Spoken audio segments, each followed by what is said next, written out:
হাজরিন, নিরাপত্তা দিয়েছে, এসব নিরাপত্তা দিয়েছে ইসলাম, কন্যা আলহামদুলিল্লাহ। তাদেরকে ধর্মীয় অধিকার দিয়েছে, ধর্মীয়, তারা তাদের মন্দিরে যাবে, তারা তাদের মূর্তি পূজা করবে, তাদের ধর্ম কর্ম অনুযায়ী যা আছে সব করবে, কেউ ডিস্টার্ব করতে পারবে না। ইসলামী কথা কইছে, কন্যা সুবহানাল্লাহ।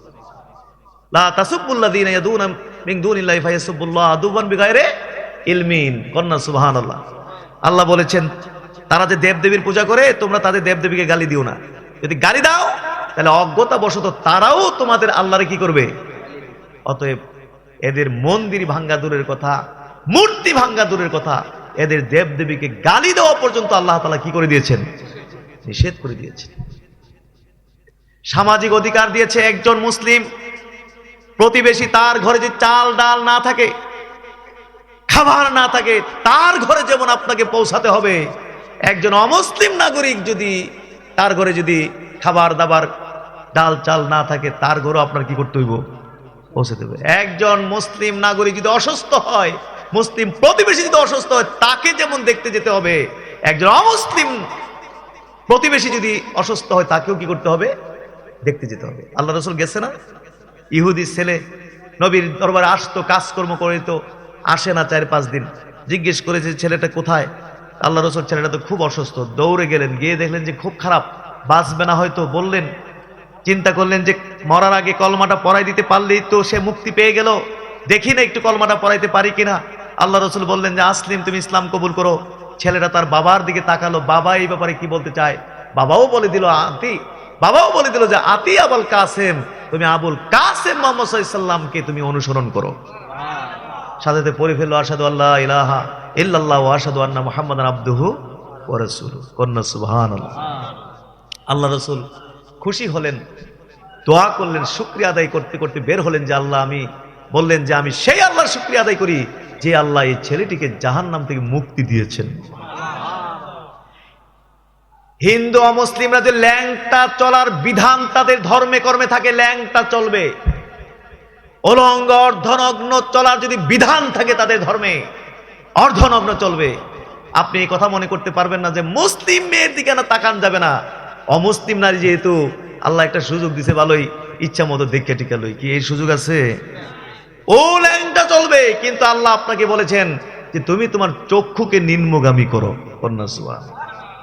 এইভাবে ইসলাম বিধান দিয়েছে অমুসলিমদের ক্ষেত্রে। এত আজকে মুসলমানরা হিন্দুদের পূজায় না গেলে নাকি, হ্যাঁ, আপনাদের হিন্দুদের পূজাই নাকি হয় না, তাদেরকে ডিস্টার্ব করে, তাদের প্রসাদ মশার সব খায়ালায়। এর মধ্যে গরুর পেশাবও থাকতে পারে, লেদাও থাকতে পারে, দেহা তো যায় না, খায়ালা বেটা, ডিস্টার্ব করা হচ্ছে তাদেরকে। দাদা হুজুর নাকি সোনাগান্ধার মোড়ে দাঁড়াইতো, শ্রীকালে যখন পূজা হইতো লাঠি নিয়ে দাঁড়াইতো, মাথা ফাড়াইলাম যদি কেউ শ্রীকালে যাস, তাদের পূজা ডিস্টার্ব করতে যাস, কন্যা সুবহানাল্লাহ। আর এখন এবং তাদেরকে এখন দেখা যাচ্ছে যে এই মন্দির মূর্তি পাহারা দিতে নিজে উৎসাহী হয়ে পাহারা দিতে যায়। কেন আপনি যাচ্ছেন কেন? হিন্দুরা চায় নাকি? ওরা তো বিরক্ত। হিন্দু যুবকরা বলেছে মুসলমানরা পাহারা দিবে আর আমাদের পূজা করতে হবে, পাহারা দিয়া পূজা নো, এই পূজার কাম নাই, এই পূজা করতাম না। সেখানে কেউ ডিস্টার্ব করতে পারবে না। তারা যদি নিরাপত্তাহীনতায় ভুগে মনে করে, তাহলে সরকারের কাছে আবেদন করবে, সরকার ইসলামিক সিস্টেমে তাদের নিরাপত্তার ব্যবস্থা করবে, কন্যা সুবহানাল্লাহ। কিন্তু আমি পীর সাহেবের দায়িত্ব না, ইমাম সাহেবের কাম না, এই পার্টি সেই পার্টি, এই নেতা সেই খেতা, তার দায়িত্ব না এগুলো করার। তারা স্বাধীনভাবে করবে, কেউ ডিস্টার্ব করতে পারবে না। কিন্তু দেখা যাচ্ছে আজকে সামান্য তাদের কয়েকটি ভোটের জন্য, তাদের সামান্য কয়েকটি ভোটের জন্য, একটি এমপিগিরি, ক্ষমতাগিরি, মেম্বার চেয়ারম্যানগিরির জন্য আজকে দেখা যাচ্ছে সেখানে টাটকা টাটকা শিরক এবং টাটকা টাটকা কুফর করে টাটকা কাফের এবং মুশরিক হয়ে যাচ্ছে। টাটকা মুশরিক যারা সারা জীবন শিরিক এবং কুফরের বিরুদ্ধে ওয়াজ করছে, শিরিক কুফরের বিরুদ্ধে ওয়াজ করে পীর মাশায়েখদেরকে ক্ষত বিক্ষত করত। 2 মিনিট 5 মিনিট বক্তব্যের সুযোগ দিলেই পেশাবরার কাছে উপর নিয়ে ওয়াজ তুলে দিছে, ক্ষত বিক্ষত করেছে, আমাদের টুকরা টুকরা করেছে যারা শিরিক বিদাতের ওয়াজ করে আজকে তারাই সামান্য ক্ষমতার লোভে, একটু এমপি মন্ত্রী এসব কিছু হওয়ার লোভে ওই হিন্দুদের মন্দিরে গিয়ে পূজার অনুষ্ঠানে গিয়ে টাটকা শিরক, টাটকা কুফরি করে টাটকা কাফের এবং মুশরিক হয়ে যাচ্ছে। ইন্না লিল্লাহি। কিভাবে এই রাজনীতি আমাদেরকে কাফের বানাচ্ছে, নাস্তিক বানিয়ে দিচ্ছে এই রাজনীতি। মুসলমানদের অধঃপতনের বড় কারণ হচ্ছে ক্ষমতার লোভ। কিসের লোভ? ক্ষমতার লোভ। অনেকে বলেছে হুজুর রাজনীতিবিদদের কাছে ঈমান কোনো বিষয়ই না, রাজনীতিবিদদের কাছে ঈমান ফ্যাক্টর নয়, ইসলাম ফ্যাক্টর নয়, আখিরাতের কোনো দাম নেই, নামাজের দাম নেই, এরকম বলেছে হুজুর। অনেক নেতারা মাহফিলে দাওয়াত দেওয়া হয়, আসে, বুঝতে পেরেছে না, আসার পরে এসার আজান দিয়া লাইছে, এখন জামাত শুরু হয়ে গেছে। এখন যদি জামাত না পড়ে, নামাজ না পড়ে, মানুষ কইবনি রে হে কি এর নেতা হেদি নামাজ পড়ে না, এই লেগে হে ও জামাত দাঁড়াই গেছে আল্লাহু আকবার কই, আসলে ওযুই করছে না, আসলে কি করছে না। কারণ হের তো নামাজ কি, হের কাছে কি, হে তো নামাজ মূল উদ্দেশ্য না, হের তো দরকার ভোট, ক্ষমতা। হের দরকার কি? হে বলে আমার ইমানের কাম নাই, আমার ইসলামের কাম নাই, আমার আখিরাতের কাম নাই, আমার জান্নাতের দরকার নাই, আল্লাহর প্রয়োজন নাই, রাসূলের দরকার নাই, আমার যেমনি হোক আমার মেম্বার অন লাগবই। আমার কি অন লাগবো? মেম্বার অন লাগবে, আমার চেয়ারম্যান হইতেইব, এমপি হইতেইব। এই ক্ষমতার লোভ মানুষকে ঈমান হারা করছে, নাস্তিক বানাচ্ছে, ইসলামকে ধ্বংস করাচ্ছে। এই ক্ষমতা, বলুন আমাদের কাছে কি ক্ষমতার দাম বেশি না ঈমানের দাম বেশি? জোরে বলুন, ঈমান আমাদের কাছে ঈমানের দাম বেশি না ক্ষমতার দাম? ক্ষমতা না ঈমান, ক্ষমতা না ইসলাম, ক্ষমতা না আখিরাত, ক্ষমতা না জান্নাত, জান্নাত। থুতু দে সমস্ত এমপিগিরি, সেমপিগিরি, এইগিরি সেইগিরি, থুতু দেই। আমি জানি না কেমনে এই সমস্ত রাজনীতি করে জান্নাতে যাবে। যত বড় আলেম হোক দাবি করুক, পিশাব দাবি করুক, যত বড় বুজুর্গ দাবি করুক, এই কাফেরদের সিস্টেমে রাজনীতি করে দলাদলি, পিটাপিটি, মারামারি, খুনাখুনি, কোটি কোটি মিথ্যা কথা, ষড়যন্ত্র, সকালে এক কথা, দুপুরে এক কথা, রাতে এক কথা, হুইয়া এক কথা, বইয়া এক কথা, এইসব কইয়া কইয়া বলে আবার জান্নাতে যাইবো গা। হ্যাঁ, এত হস্তা, এত হস্তা হয়ে গেছে জান্নাত নাকি? আমাদের কাজ হচ্ছে ইসলাহ, বলেন আলহামদুলিল্লাহ। ইসলাহে নফস, নিজের নফসের ইসলাহ করা, ইসলাহে কওম, সমাজের মানুষের কওমকে ইসলাহ করা, ইসলাহে হুকুমা, রাষ্ট্রের দায়িত্বে যারা আছে তাদেরকে ইসলাহ করা। এটা হচ্ছে আমাদের রাজনীতি, বলেন আলহামদুলিল্লাহ। এটা রাসূলুল্লাহর সিস্টেমের রাজনীতি, বলেন আলহামদুলিল্লাহ। আমরা মদখোরদেরকে দাওয়াতের মাধ্যমে ইসলাহ করি। সোনাকান্দা দরবারের মাধ্যমে হাজার হাজার মদখোর সংশোধন হয়েছে কিনা, বেনামাজি নামাজি হয়েছে কিনা, সুদখোর সুদ ছেড়েছে কিনা? হ্যাঁ, এটা আমাদের কাজ, ইসলাহ। এইভাবে রাজনীতিবিদ যারা আছে তাদেরকে আমরা দাওয়াত দেই, তোমরা এই সমস্ত হারাম কাফেরদের তৈরি করা সিস্টেমের রাজনীতি প্রত্যাখ্যান করো। তাদেরকে আমরা দাওয়াত দিই, এগুলো ছেড়ে দেয়।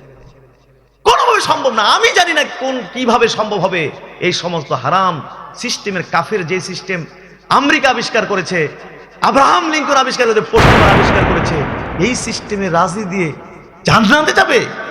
এত সস্তা জান্নাত? একটা জুব্বা লাগাই ফেললাম আর যা মন চায় তা করলাম, জান্নাত এত সস্তা?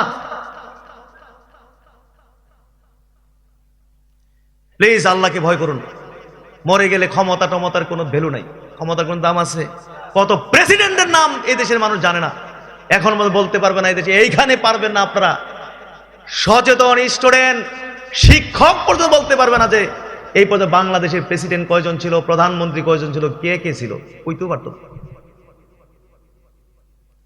আমাদের মুরাদনগরের এমপি স্বাধীনের পরে এই পর্যন্ত কয়জন ছিল, কে ছিল, সবার নাম কইতে পারতাম না, 2-3 জন ছাড়া। কি প্রয়োজন আছে? সুতরাং সকলে চলে আসুন, ইসলামের পথে চলে আসুন। আমরা সব লম্বা কথা সেটি যাচ্ছি না। ইসলামের রূপরেখা আছে, ইসলামী রাজনীতির রূপরেখা আছে, ইসলামী সরকার গঠনের তরিকা, সিস্টেম, পদ্ধতি আছে। প্লিজ এগুলো লোপ টোপ ছেড়ে দিয়ে, বিশেষ করে ইসলামী নামে যারা করছেন, আপনাদেরকে পায়ে ধরে বলছি, ইসলামকে আর কলঙ্কিত করবেন না, ইসলামকে নিজেদের স্বার্থে এইভাবে ধ্বংস করে দেবেন না। প্লিজ চলে আসুন এগুলো ছেড়ে দিয়ে। তারপরে যারা বাকি থাকবে তাদেরকে আমরা দাওয়াতের মাধ্যমে ইসলাহ করে 5, 10, 20, 50 বছর লাগুক, আমরা তাই ইসলাহ করে একসময় এই সময় তন্ত্র মন্ত্র মুক্ত করে এরপরে আমরা হ্যাঁ, আল্লাহ রসুলের সিস্টেম, হ্যাঁ, আবু বকর সিদ্দিক, ওমর রাদিয়াল্লাহু তাআলা, ওসমান রাদিয়াল্লাহু আনহু, ওই যে সিস্টেমে সরকার গঠন করেছিল সেই সিস্টেমে আমরা সরকার গঠন করব। তাইলে ওই যে পশ্চিমারায় বাংলাদেশে দালাল খুঁজে পাইবো? তারা তো দালাল দালাল বানায় রাখছে, সবাই দালাল। এমনি এক দালাল আরেক দালালের বিপক্ষে কয়, আসলে সবাই কি? সবাই দালাল। আমেরিকারে পূজা না দিলে কি গণতন্ত্রের মালিক কেডা? আমেরিকা না। গণতন্ত্রের আমিরে আলাকে। আমেরিকার প্রেসিডেন্ট এখন কে? Donald Trump. এর আগে আছিল বারাক ওবামা। গণতন্ত্রের আমিরে আলা। আমি হইলাম তালিম হিজবুল্লাহর আমির, আর ডোনাল্ড ট্রাম্প হইল গণতন্ত্রের আমির। এজন্য জায়গা মতো পূজা দিয়ে আসতে হবে। ডক্টর ইউনূস সাহেব সহ বিএনপির মির্জা ফখরুল ইসলাম আলমগীর, জামায়াতের আব্দুল্লাহ তাহের সহ এনসিপির বড় নেতা আরো অনেক 100-র উপরে নেতা নিয়ে গেছে আমিরে আল্লাহর কাছে পূজা দিয়ে আইতো। কারণ মালিক হইত আমেরিকা। এখানে পূজা না দিলে কি চলবে?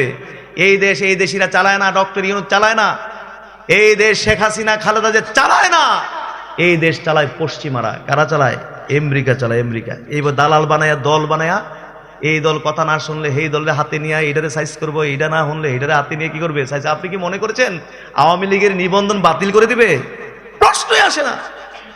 জামাতের বিরুদ্ধে এত গুরুতর অভিযোগ, তারা মানবতা বিরোধী, তারা গণহত্যাকারী, স্বাধীনতা যুদ্ধে এই ধরনের জঘন্য অভিযোগ থাকার পরেও তো তাদের নিবন্ধন কি করা যায় নাই?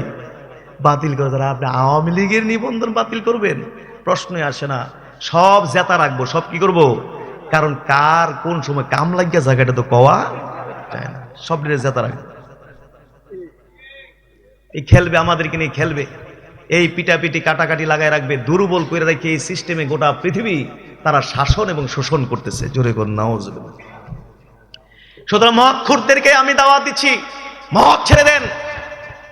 সুদখোরদেরকে দাওয়াত দিচ্ছি, সুদ ছেড়ে দেন। হারামখোরদেরকে আমি দাওয়াত দিচ্ছি, হারাম ছেড়ে দেন। তদ্রুপ ভাবে যারা গণতান্ত্রিক তরিকায় রাজনীতি করছেন, আপনাদেরকে দাওয়াত দিচ্ছি, আপনারা এই সমস্ত তন্ত্র মন্ত্র তরিকার এই সমস্ত রাজনীতিকে প্রত্যাখ্যান করে থুতু দেন, নাইলে কবরে যাইয়া কোনো উপায় থাকবে না। জেনে রাখেন, জেনে রাখেন, কোনো উপায় থাকবে না, কোনো উপায় থাকবে না। আল্লাহ আমাদেরকে হেদায়েত দান করুন, কোরআন সুন্নাহর উপরে চলবার তৌফিক দিন, বলুন আমিন।